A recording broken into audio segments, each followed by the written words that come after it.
कुछ ना बिगड़ेगा तुम्हारा गुरु शरण आने के बाद। हर खुशी मिल जाएगी चरणों में झुक जाने के बाद। हर खुशी मिल जाएगी चरणों में झुक जाने के बाद। प्रेम की मंजिल से राही कष्ट मिलता है जरूर। प्रेम की मंजिल में राही कष्ट मिलता है जरूर। पर बीज फलता है सदा मिट्टी में दब जाने के बाद।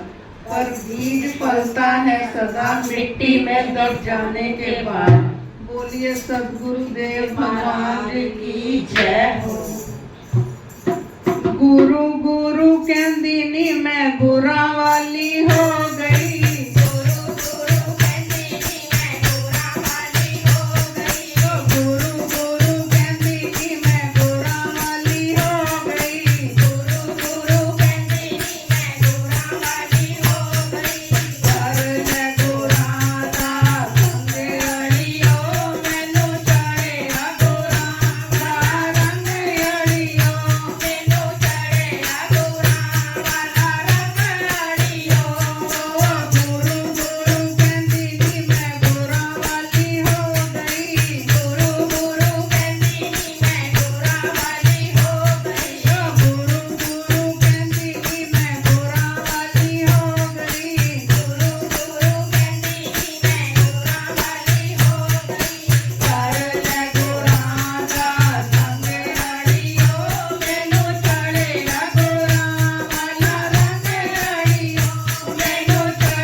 गुरुदेव महाराज की जय हो।